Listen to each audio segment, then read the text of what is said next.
Hello friends, welcome to study कर। मैं हूं आपका दोस्त प्रभाकर।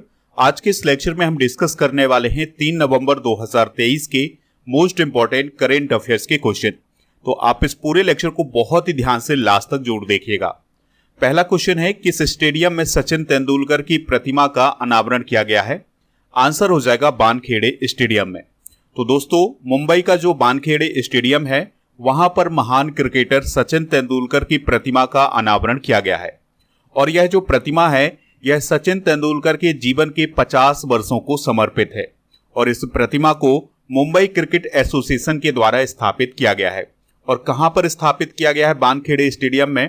तो वानखेड़े स्टेडियम में जो सचिन तेंदुलकर स्टैंड है उसके पास इसे स्थापित किया गया है। नवंबर 2013 में वानखेड़े स्टेडियम में ही सचिन तेंदुलकर ने इंटरनेशनल क्रिकेट से संन्यास लिया था। यहाँ पर बात आई है स्टेडियम की, तो कुछ प्रमुख स्टेडियम डिस्कस करते हैं। जैसे शेर-ए-कश्मीर स्टेडियम क्रिकेट से रिलेटेड है, श्रीनगर में है। अरुण जेटली स्टेडियम क्रिकेट से रिलेटेड है, नई दिल्ली में है। सवाई मानसिंह स्टेडियम क्रिकेट से रिलेटेड है, जयपुर में है। अटल बिहारी वाजपेयी स्टेडियम, इसे इकाना स्टेडियम भी बोला जाता है, तो ये क्रिकेट से रिलेटेड है और ये लखनऊ में स्थित है। बुद्धा इंटरनेशनल सर्किट स्टेडियम, ये फॉर्मूला 1 से रिलेटेड है, नोएडा में स्थित है। ईडन गार्डन क्रिकेट से रिलेटेड है, कोलकाता में है। चिन्ना स्वामी स्टेडियम क्रिकेट से रिलेटेड है और ये बेंगलुरु में स्थित है। दोस्तों, ध्यानचंद्र नेशनल स्टेडियम की बात करें तो ये हॉकी से रिलेटेड है और ये दिल्ली में स्थित है। बिरसा मुंडा स्टेडियम एथलेटिक्स से रिलेटेड है और ये रांची में स्थित है। नरेंद्र मोदी स्टेडियम की बात करें तो ये क्रिकेट से रिलेटेड है और ये अहमदाबाद गुजरात में स्थित है और यह क्रिकेट का सबसे बड़ा स्टेडियम है भारत का और दुनिया का। Birsa Munda international hockey stadium hockey से रिलेटेड है, राउरकेला उड़ीसा में स्थित है। बाराबाती स्टेडियम क्रिकेट से रिलेटेड है और ये भी कटक उड़ीसा में स्थित है। साल्ट लेक स्टेडियम फुटबॉल से रिलेटेड है, ये कोलकाता में स्थित है। इंदिरा गांधी एथलेटिक स्टेडियम की बात करें तो ये फुटबॉल से रिलेटेड है और ये गुवाहाटी में स्थित है। Himachal Pradesh cricket association stadium, ये क्रिकेट से रिलेटेड है और धर्मशाला हिमाचल प्रदेश में स्थित है। दोस्तों, यहाँ पर स्टैचू की भी बात आई है, तो कुछ प्रमुख स्टैचू हम एक बार रिवाइज कर लेते हैं। जैसे स्टैचू ऑफ इक्वेलिटी, ये अभी हाल ही में स्थापित की गई है मैरीलैंड अमेरिका में और ये डॉक्टर BR अम्बेडकर से संबंधित है। स्टैचू ऑफ वननेस की बात करें तो ये ओमकारेश्वर मध्य प्रदेश में स्थापित की गई है और ये आदि गुरु शंकराचार्य का स्टैचू है। स्टैचू ऑफ इक्वेलिटी, ये रामानुजाचार्य का स्टैचू है, हैदराबाद में है। स्टैचू ऑफ प्रोस्पेरिटी, ये नाद प्रभु केम्पेगौड़ा का स्टैचू है, ये बेंगलुरु में है। स्टैचू ऑफ नॉलेज, ये BR अम्बेडकर का स्टैचू है, लातूर महाराष्ट्र में है। Statue of peace, Vijay Vallabh Surishwar जी महाराज का स्टैचू है, ये पाली राजस्थान में है। Statue of unity, Sardar Vallabh भाई पटेल का स्टैचू है, ये केवड़िया गुजरात में है। और स्टैचू ऑफ बिलीव, ये भगवान शिव का स्टैचू है और ये नाथद्वारा राजस्थान में स्थित है। आप इस पूरे लेक्चर को बहुत ही ध्यान से लास्ट तक देखिएगा। लास्ट में आपसे एक क्वेश्चन पूछा जाएगा जिसका आंसर कमेंट बॉक्स में देना है। अगर आप चैनल पर पहली बार आए हैं तो सब्सक्राइब कर लें, बेल आइकन भी दबा लें जिससे आपको समय पर सबसे पहले नोटिफिकेशन मिल सकेगा। PDF के लिए आप हमारे टेलीग्राम चैनल से जुड़ जाइएगा। आपको टेलीग्राम पर जाना है, स्टडी कर ऑफिशियल सर्च करना है तो हमारा चैनल मिल जाएगा और इस चैनल को ज्वाइन करना है तो आपको PDF भी मिल जाएगा। आपके लिए एक इन्फॉर्मेशन है कि जो अक्टूबर माह की ई बुक है वो अब लॉन्च हो चुकी है, तो उसे आप ऐप से प्राप्त कर सकते हैं। सबसे पहले आपको ऐप डाउनलोड करना है। ऐप आप 2 माध्यम से डाउनलोड कर सकते हैं, या तो नीचे डिस्क्रिप्शन बॉक्स में जो लिंक दी गई है वहां से डाउनलोड कर सकते हैं, या फिर प्ले स्टोर पर आप जाइए, स्टडी कर आप सर्च करिए तो हमारा जो ऐप है वो मिल जाएगा। इस ऐप को इंस्टॉल कर लीजिएगा। जैसे आप इंस्टॉल करेंगे तो कुछ इस प्रकार का इंटरफेस दिखाई देगा।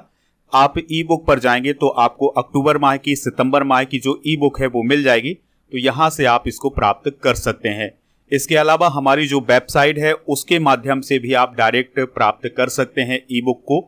वेबसाइट का जो लिंक है वो डिस्क्रिप्शन बॉक्स में दिया गया है। दोस्तों, आपके लिए एक व्हाट्सएप चैनल भी बनाया गया है, तो व्हाट्सएप चैनल से भी आप जुड़ जाइएगा। इसका लिंक डिस्क्रिप्शन बॉक्स में दिया गया। नेक्स्ट क्वेश्चन है, टाटा पावर रीन्यूएबल एनर्जी के CEO और MD कौन बने हैं? आंसर हो जाएगा दीपेश नंदा। तो दोस्तों, टाटा पावर ने दीपेश नंदा को अपनी सहायक company Tata power renewable energy limited का CEO और MD नियुक्त किया है। टाटा पावर कंपनी लिमिटेड की बात करें तो मुंबई में स्थित एक भारतीय विद्युत उपयोगिता कंपनी है और यह टाटा समूह का हिस्सा है। इसके एमडी और सीईओ हैं प्रवीर सिन्हा। टाटा समूह की बात करें तो इसे स्थापित किया गया था 1868 में और टाटा ग्रुप एक निजी व्यावसायिक समूह है। मुख्यालय मुंबई में स्थित है। 50 से अधिक देशों में इसके प्रोडक्ट और सेवाएं प्राप्त होती हैं। इसके संस्थापक थे जमशेदजी टाटा और इसके एमिरेट्स चेयरमैन है वर्तमान में रतन टाटा जी और इसके वर्तमान में अध्यक्ष और प्रबंध निदेशक हैं नटराजन चंद्रशेखरन। हाल ही में की गई कुछ महत्वपूर्ण नियुक्तियां डिस्कस कर लेते हैं। जैसे राजकुमार राव चुनाव आयोग के नेशनल आइकॉन बने हैं। एमएस धोनी एसबीआई की brand ambassador. Katrina Kaif Rado की ग्लोबल ब्रांड एम्बेसडर बनी है। रामास्वामी एन जीआईसी आरई के अध्यक्ष और एमडी बने हैं। मुनीश कपूर आरबीआई के नए एग्जीक्यूटिव डायरेक्टर बने हैं। Sachin Tendulkar cricket world cup 2023 के ग्लोबल एम्बेसडर बने हैं। तरुण सोबती नौसेना उपप्रमुख बने हैं और रघु श्रीनिवासन बीआरओ के चीफ बने हैं। अगला क्वेश्चन है, कोलकाता के राजभवन के सिंहासन कक्ष का नाम किसके नाम पर रखा गया है? आंसर हो जाएगा सरदार वल्लभ भाई पटेल के नाम पर। तो दोस्तों, कोलकाता में जो राजभवन है, राजभवन का मतलब जहां पर राज्यपाल रहते हैं, तो वहां पर एक सिंहासन कक्ष था, तो उसका नाम सरदार वल्लभ भाई पटेल की स्मृति में रखा गया है और इसका नाम अब हो गया है सरदार वल्लभ भाई पटेल एकता कक्ष। दोस्तों, यह जो निर्णय है पश्चिम बंगाल के राज्यपाल सीवी आनंद बोस के द्वारा लिया गया है। इस कक्ष में एक कलश रखा है जिसका उपयोग महात्मा गांधी की अस्थियों को ले जाने में किया गया था, तो यह यहाँ की विशेषता है। इसके अलावा यहाँ पर बहुत सारी पेंटिंग्स हैं और ये अंग्रेजों के काल से काफी फेमस कक्ष रहा है। अब इसका नाम बदल करके सरदार वल्लभ भाई पटेल एकता कक्ष कर दिया गया है। 2023 में बदले गए कुछ प्रमुख नाम भी डिस्कस कर लेते हैं। जैसे अहमदनगर जो कि महाराष्ट्र में है, उसका नाम अहिल्याबाई नगर हो गया है। ट्विटर का नाम एक्स हो गया है। इस्लाम नगर जो कि भोपाल में स्थित था, उसका नाम जगदीशपुर। तेलंगाना राष्ट्र समिति का नाम भारत राष्ट्र समिति हो गया है। अहमदाबाद दिल्ली संपर्क क्रांति एक्सप्रेस का नाम अक्षरधाम एक्सप्रेस हो गया है। इसके अलावा यूएई का एक शहर था अल मिनहाद, उसका नाम हिंद शहर किया गया है। चर्चगेट रेलवे स्टेशन जो कि मुंबई में है, उसका नाम चिंतामन द्वारकानाथ देशमुख स्टेशन किया गया है। मोटे अनाज का नाम श्री अन्न किया गया है। तो ये है 2023 में बदले गए कुछ प्रमुख नाम। बात आई है पश्चिम बंगाल की, तो राजधानी कोलकाता है, राज्यपाल हैं सीवी आनंद बोस, मुख्यमंत्री हैं ममता बनर्जी, विधानसभा की 294 सीटें हैं, राज्यसभा की 16 और लोकसभा की 42 सीटें हैं। नेक्स्ट क्वेश्चन है, प्राइम ग्लोबल सिटीज इंडेक्स के अनुसार वैश्विक आवास मूल्य वृद्धि में मुंबई का कौन सा स्थान है? आंसर हो जाएगा चौथा स्थान। तो दोस्तों, नाइट फ्रैंक के द्वारा प्राइम ग्लोबल सिटीज इंडेक्स जारी किया गया है और इसके अनुसार वैश्विक आवास मूल्य वृद्धि में मुंबई चौथे स्थान पर है। दोस्तों, आवास मूल्य वृद्धि का मतलब ये है कि यहाँ पर जो रहने वाले घर हैं उनकी कीमतों में वृद्धि हो रही है और ये इस मामले में चौथे स्थान पर है। तो मुंबई में जो आवासीय कीमतें हैं उनमें 6.5 की वृद्धि देखी गई है और ये जो इंडेक्स जारी किया गया है इसमें फिलीपींस की जो कैपिटल है मनीला, वह पहले स्थान पर है। नाइट फ्रैंक की बात करें तो इसके द्वारा जो प्राइम ग्लोबल सिटीज इंडेक्स जारी किया जाता है उसमें 46 शहरों में जो आवासीय कीमतों में उतार चढ़ाव होता है उसको ये ट्रैक करता है। दोस्तों, ग्लोबल सिटीज इंडेक्स की बात करें तो मनीला पहले स्थान पर है और फिर दुबई दूसरे स्थान पर है, तीसरे स्थान पर है संघाई, चौथे स्थान पर आप देख सकते हैं मुंबई है, यहाँ पर 6.5 की वृद्धि हुई है। 5वें स्थान पर मैड्रिड है जो कि स्पेन की कैपिटल है। 10वें स्थान पर न्यू दिल्ली है और 17वें स्थान पर बेंगलुरु है। तो ये ग्लोबल सिटीज इंडेक्स आप नोट कर सकते हैं। नेक्स्ट क्वेश्चन है, ब्रिटिश अकादमी पुस्तक पुरस्कार 2023 किसने जीता है? आंसर हो जाएगा नंदिनी दास ने। तो भारतीय मूल की हैं नंदिनी दास, तो उन्होंने अपनी पुस्तक courting India, England, Mughal India and the origins of empire के लिए 2023 का ब्रिटिश अकादमी पुस्तक पुरस्कार जीता है। याद रखिएगा कि यह जो पुस्तक है ये नंदिनी दास की पहली पुस्तक है। नंदिनी दास की बात करें तो यह ऑक्सफोर्ड विश्वविद्यालय में अंग्रेजी साहित्य की प्रोफेसर हैं। चलिए दोस्तों, अब हम 2023 की कुछ प्रमुख पुस्तकें डिस्कस करते हैं। जैसे cold blooded love Girish Dutt Shukla के द्वारा लिखी गई है। Governor pet to governor house PS Ram Mohan Rao के द्वारा लिखी गई है। स्नैक्स इन गंगा राजीव मल्होत्रा एवं विजय विश्वनाथन के द्वारा लिखी गई है। Vipin the man behind the uniform पुस्तक रचना विष्ट रावत के द्वारा लिखी गई है। मुंडिका उपनिषद डॉक्टर करण सिंह के द्वारा। स्मोक एंड एसेज पुस्तक अमिताभ घोष के द्वारा। The poverty of political economics पुस्तक को मेघनाथ देसाई के द्वारा लिखा गया है। इसके अलावा the Chipko movement A people's movement पुस्तक को शेखर पाठक के द्वारा लिखा गया है। अगला क्वेश्चन है, देश के कार्यबल में महिलाओं की भागीदारी बढ़कर कितने प्रतिशत हो गई है? आंसर हो जाएगा 37%। यानी देश में जो कामकाज होता है उसमें महिलाओं की जो भागीदारी है वो 37% हो गई है। इसकी जानकारी किसने दी है? तो केंद्रीय शिक्षा मंत्री हैं धर्मेंद्र प्रधान जी। तो उनके द्वारा ये कहा गया है कि 2022-23 में देश के कार्यबल में महिलाओं की जो भागीदारी है वो बढ़कर 37% हो गई है, जबकि 2017-18 में यह आंकड़ा 23% था।